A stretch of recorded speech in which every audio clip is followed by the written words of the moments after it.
we are working on enhancing our products and services within these sectors itself. Company remains open to entering other areas as well as the opportunity arises. But as of now, we see enough opportunities in our two focus areas. Okay, yeah. Thank you so much. I'll join the queue. Thank you. Next question is from the line of Saket Kapoor from Kapoor Co. Please go ahead. Yeah, namaskar, sir, and thank you for the opportunity. Firstly, sir, congratulations for a very good set of numbers and also very detailed set of investor presentation. It covers all the major points and inputs, and we look forward for the continuity of this setup in terms of the investor presentation. So thank you. The team has worked really hard for that. And thank you. Yes, sir. And sir, if now for the EPC part, if you could give some more color, what kind of in which segments do we see the big pipeline getting stronger, and how would the margin profile look like? Are these fixed price contracts, or do we have escalation clause? Some more color on the EPC project, and that's it. In the EPC side, because of the large amount of opportunities available, because of very good number of bids and projects that are up for bidding, we believe that there is sufficient opportunity to take adequate buffer for fixed price contracts, and certainly that will be the theme going forward. Okay. So we have booked orders for the water scheme also. I think the Jal Sinal scheme, those are the fixed price contracts generally? Yes, but those we have only one or two small projects in that area right now. We don't have large projects. Our major projects continue to be in power T&D only. Okay. Sir, I think yeah. Sir, what would be our capex, and how much money we need to do the capex for the augmentation of the capacity, and how are we going to fund it? This year we are expecting a capex of approximately 200 crores, and it will be funded through a mix of internal accruals and long-term debt. Okay, and sir, our cost of fund currently, what is the blended cost of funds? It's a blended basis, it's approximately 9%. Okay, sir. And what steps are we taking to lower this in the interest rate part? I think so.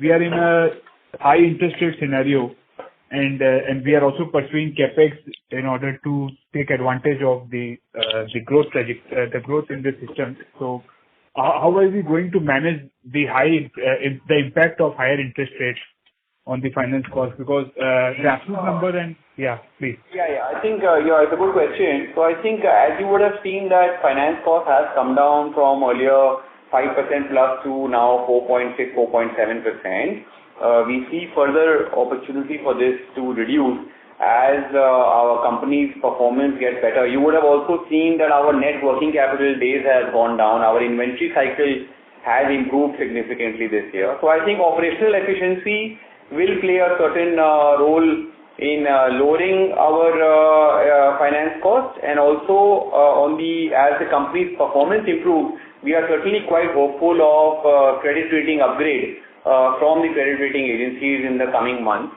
So that will certainly also have a positive impact on the reduction of finance costs. Sir, last point is on, as you have mentioned, that our focus is on the tower and the telecom segment in terms of the core business vertical. So, in terms of BharatNet rollout, does that also envisage the creation of the tower part, or is it only the laying of the OFC that generally will be in the first phase? What would be the benefit for BharatNet? You're right. BharatNet is largely linked to cabling and OFC only. There is not much opportunity for towers there. However, as I was telling the previous gentleman, that there is certainly a lot of opportunity in new telecom tower rollouts, as we see with the revival of Vodafone India and also BSNL. Okay. So that will be leading to the replacement one or the new ones to improve the connectivity? New towers. Okay. And what kind of capex can we envisage going ahead? So I have been hearing numbers of anything between 1 lakh to 2 lakh towers each for BSNL and Vodafone, but I don't have confirmed information. Right, sir. Sir, thank you very much for all the detailed answer, and once again, congratulations to the team, sir. Thank you. Thank you. Thank you. Next question is from the line of Pratik Bhandari from Art Ventures. Please go ahead. Yeah, hi sir. Good afternoon. Good afternoon. Yeah. So just wanted to understand as to what would be the tower testing, in terms of a business size, and how much of it would be in-house and third party? Our tower testing as a business size actually is not a separate vertical. That is not a separate profit center that we track. The revenue, our tower testing and R&D capabilities basically go towards our overall engineering revenue, and we do not do any testing outside. Or 100% of the testing requirement is being taken care by in-house test bed only. No, sir. I wanted to understand the business side of tower testing. That was my question. And how much of it would be in-house and third party? You're asking about the requirement of... As a business size, how do you see the tower testing as a business?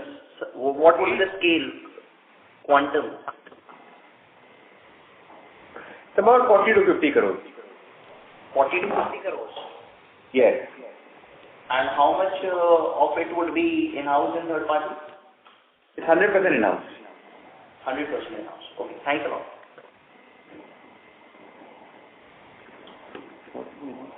Thank you. Next question is from the line of Ashish Ajit Golecha from Growth Sphere Ventures LLP. Please go ahead. Yeah. Congratulations, sir, for fabulous numbers.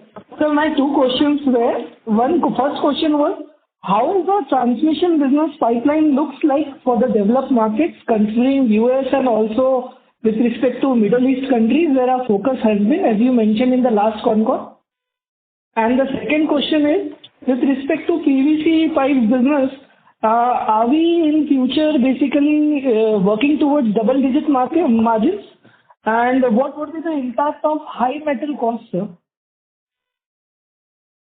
Okay, so I have three questions. The first one is about T&D markets globally.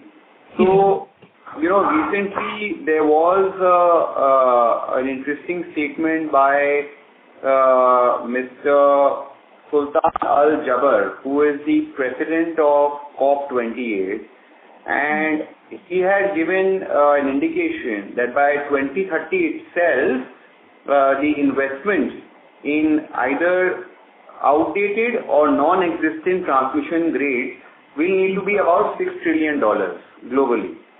So that is just till 2030, and we expect that this investment cycle will continue till at least 2045 before the world moves towards significant addition in renewable generation. So I see that definitely from the present global investment of about $250 billion odd, first it will move to about $500 billion and maybe eventually to $1 trillion annually also. So that is the T&D opportunity globally. In terms of PVC margins, we believe that our volumes have grown quite significantly this year by about 30-odd%. It has not translated fully to value growth because of the fall in commodity prices. And in the coming years, certainly we do expect good growth in both top line as well as bottom line in the PVC business, and yes, we do target that we should achieve double-digit margins in this business in the coming years. In terms of the high metal costs, we believe that commodity prices have been stable for the last 1 or 2 years, and looking at the global scenario, we do not expect much changes in the global metal prices. We expect them to be largely stable. Thank you so much, sir. Thanks, sir. Sure. Thank you. Next question is from the line of Rich Patel from Fintrust Capital. Please go ahead. So actually my question has been answered, but a great set of numbers. Thanks for the presentation, sir. Thank you. Thank you so much. Thank you. Next question is from the line of Vignesh Iyer from Sequent Investments. Please go ahead. Hello. Am I audible? Yes, you are.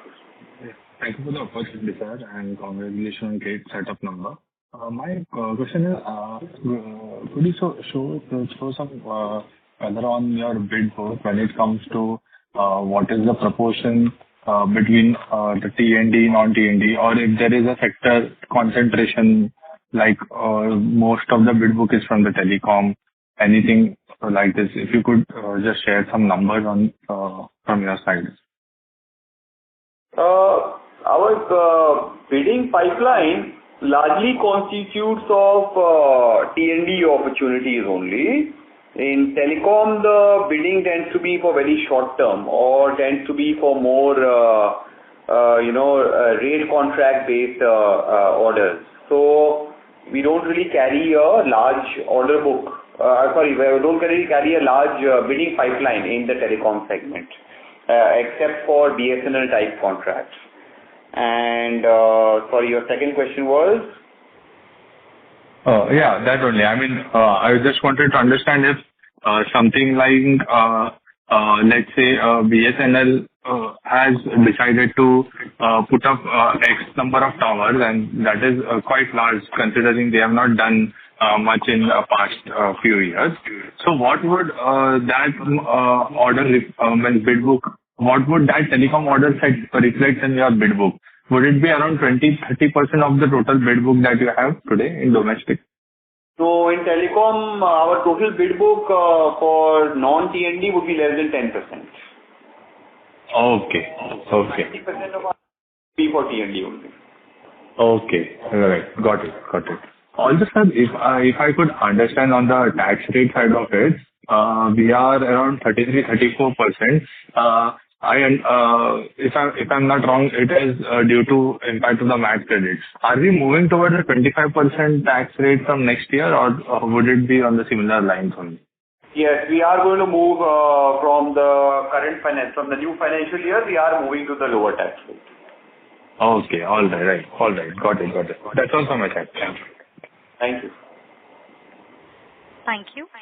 Next question is from the line of Prathamesh Saluke from PL Capital. Please go ahead. Hello, am I audible? Yes, you are. Thank you so much for taking my question. So my question is in the telecom segment. So given the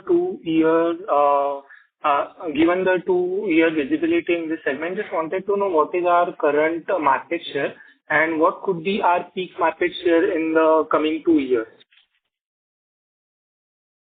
You're asking specifically in the telecom segment? Yes, sir. Telecom towers, yeah.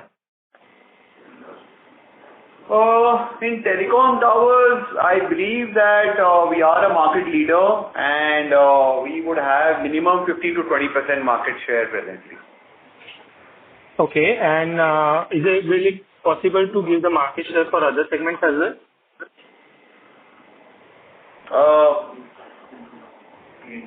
In T&D also in India, you can expect a similar, about a 15% market share.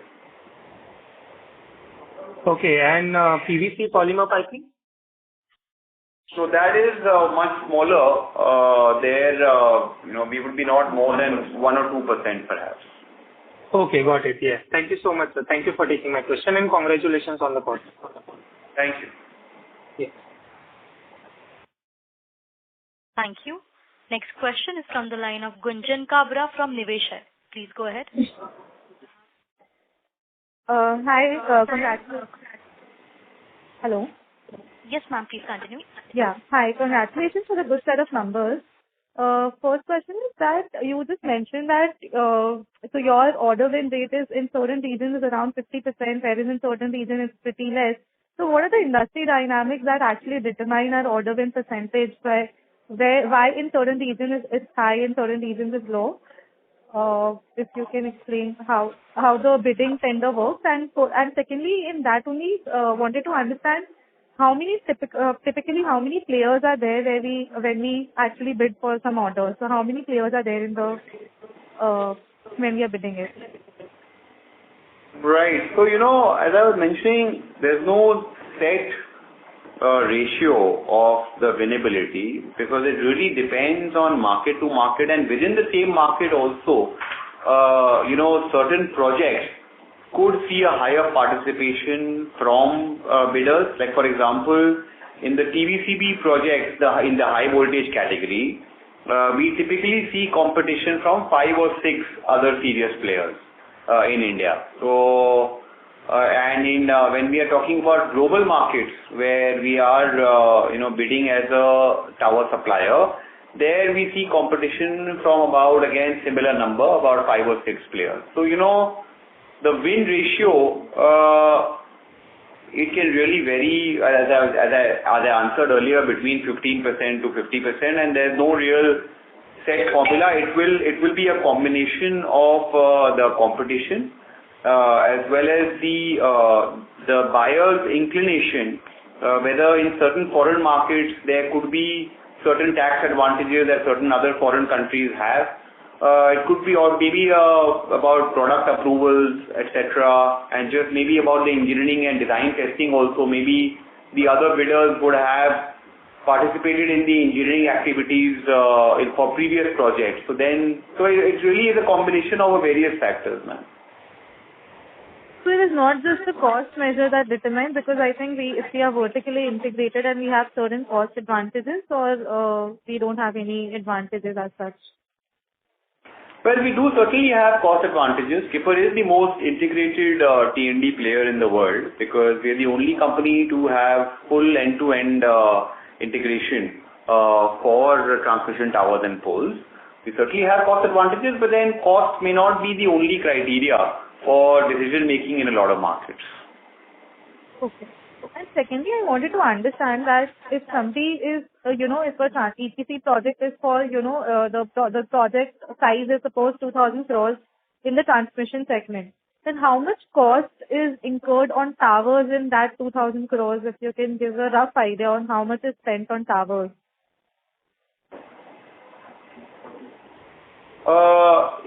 In a typical transmission line project, about 30% is transmission towers, and about 30 to 35% would be conductors, and the rest is other bought out and services. Okay. And in the substation? I would not have the exact breakup of substations, but we are not a very large player in the substation field. We do substation projects, but those are smaller in nature. Okay. Got it. Thank you so much, and good luck. Thank you. Thank you. Next question is from the line of Vignesh Iyer from Sequent Investments. Please go ahead. Thank you for the opportunity again. My question is more on the balance sheet side. I see we are carrying a big inventory of almost 1,200 crores in the balance sheet, which is amongst probably the highest in recent years. So what I just want to understand is there any spillover from the execution of Q4 that is resulting in such a big inventory, or is it a general norm of carrying, or is this the average inventory size that we will be carrying considering the 30%, 25% growth we have in mind? Yeah, so on a top line of about 3,300 crores, an inventory of 1,200 crores is really not excessive. And if you look at the inventory number of days, in the previous financial year, we were at 170 inventory days, but this year we have brought it down to 135.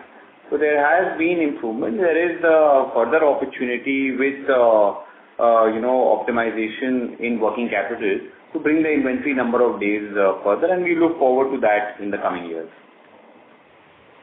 Okay, right. Yeah, got it. That's all from us. Thank you. Thank you. Next question is from the line of Ankit Babel from Shubhkam Ventures. Please go ahead. Yes, I just wanted to confirm on the interest cost part.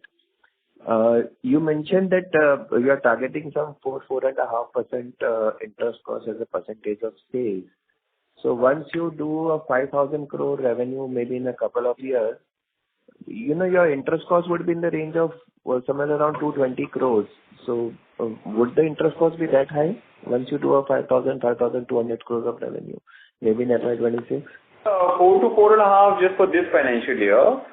In the next year, by the time we hit 5,000 crores, certainly as a percentage, it could be lower. How much could it be? Because, it's a substantial portion of your expenditure. And, because the major improvement which you are expecting in your PBT margins is because of interest cost improvement. So could you just... No, so EBITDA growth will certainly also be a part of our bottom line improvement. And finance costs, we will see improvement, as I was mentioning earlier, firstly because of higher revenue, secondly because of better working capital optimization, and thirdly because of better external credit rating due to better performance. So I'd say all of those will lead to improvement in finance cost as a percentage of sales. I don't have ready guidance right now what it could be possibly in the next financial year. Currently, for the current financial year, you may expect anywhere between 4 to 4.5%. Okay, and at 5,000 crore revenue, what could be your EBITDA margins? What you are targeting for the company as a whole, including the polymer and the EPC and the tower business?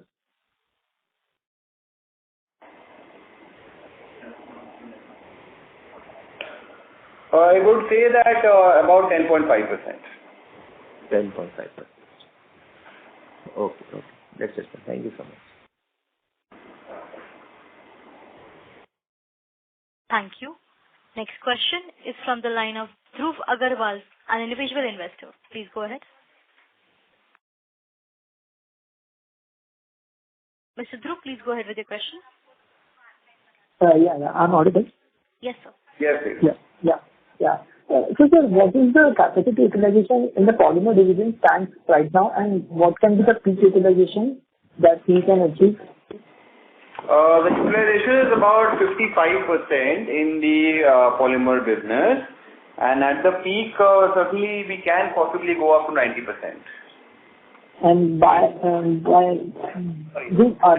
in how many times we can, by what quarter or by which financial year we can be able to achieve the 90% capacity utilization, sir? No, so I'm correcting that to 75%, please. Maximum utilization possible. And by I think looking at the market growth opportunity, we should be close to that by this year end. Okay. And after that, are we planning for the capacity addition as well, sir? Yes. If we are able to achieve close to about 75% utilization, we will be targeting a capacity growth in that division also. Okay, right. So, sir, my second question is, sir, do you expect any kind of slowdown in the coming quarters due to elections, sir? Whether in the order execution or in the order inflow, sir? It is possible that, yes, order inflows might be a bit slow in quarter 1, quarter 2 due to election season. But that would definitely be temporary because the bidding pipeline continues to remain very, very robust. So, any guidelines that you can give, like how much revenue will be hit due to this election?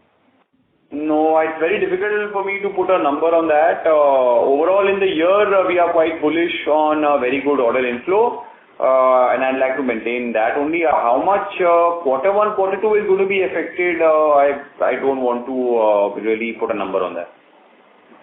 Okay, right, sir. So the last one question. Sir, like as you can see, your infrastructure division has done very well, sir. Going like from the quarter 4 financial year 23 to the quarter 4 financial year 25, there has been almost like 2,800 times jump, sir. So how big can you see this opportunity would be going forward, and do you like to see any opportunity in this segment, sir? I think with the growth of overall infra spending by the government, and particularly the vibrancy in the T&D and telecom sector, overall, look, we maintain our guidance growth of 25% CAGR for this division also. So it's the same growth guidance that we have for the company. We will maintain that for both engineering and infra division. Okay. So, sir, do you have any plans to make this division as big as we can say for the engineering products or something like that? But it is just for 5 to 10% of the total revenue. Are you looking forward to have a revenue mix of around 20 to 25% in this division, sir? I'm sorry, I'm not able to understand your question.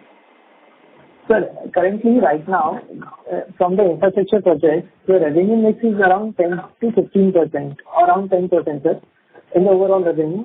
So are you looking to expand this division to, say, 20% or 25% of the total revenue mix going forward? Any plans on that, sir? Because I think it is very fixed type of price contract. So I think we would be able to get margins leverage on that. No, we don't have any particular plans like that to grow the revenue percentage of infra projects. We do infra projects on opportunistic basis, and I believe that long term this will remain about 15 to 20% of the company's top line. Okay. Thank you so much, sir. All the best. Thank you. Thank you. Ladies and gentlemen, that was the last question of the day. I now hand the conference over to management for closing comments.